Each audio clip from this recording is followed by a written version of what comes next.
السلام عليكم ورحمة الله وبركاته. ازيكم عاملين ايه؟ لو مهتم بالجديد والمفيد في عالم التطبيقات اشترك في قناتي. في قناتنا بندور كل يوم على الجديد في عالم التطبيقات واللي بيوفر وقت ومجهود عليك. مش محتاج تتعب نفسك، كفاية تشترك وتفعل الجرس عشان يوصلك شرح الأحدث التطبيقات المحلية والعالمية لتغيير استخدامك لتليفونك.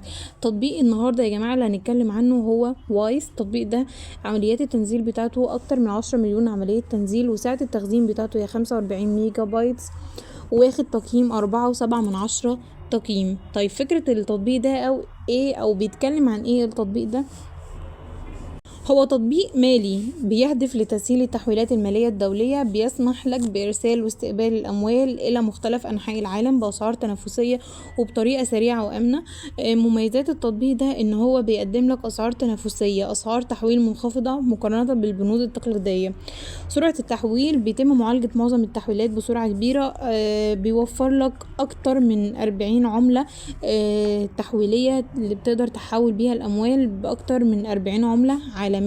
وجهة المستخدم بتاعته سهلة وسريعة. بيتبع معايير أمنية عالية لحماية بيانات المستخدمين. طيب عيوب التطبيق ده ايه يا جماعة؟ بيوجد في بعض المستخدمين مشاكل فنية زي بطء التطبيق أو صعوبة في إجراء بعض المعاملات. كمان لا يدعم جميع المعاملات على الرغم من دعمه لأكتر من 40 عملة، إلا إن هو لا يدعم بعض العملات النادرة.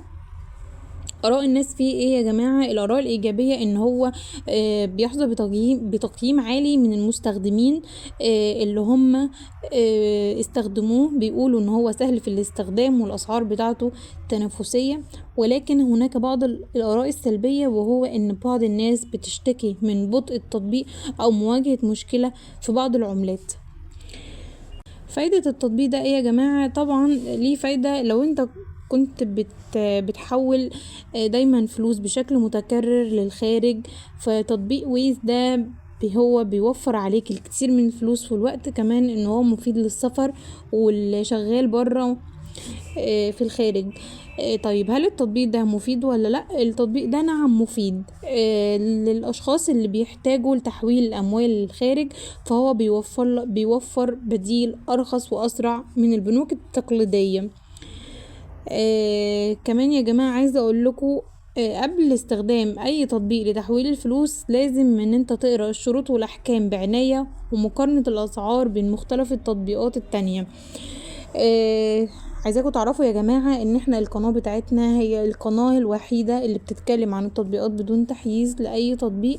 كل واحد في قناتنا هيقول تجربته الحقيقية في التعليقات، هنثبت تعليقه عشان الكل يستفيد من تجربته، سواء تجربة إيجابية أو تجربة سلبية. هستنى تعليقاتكم لأن تعليقكم هيفيد غيركم. مع السلامة.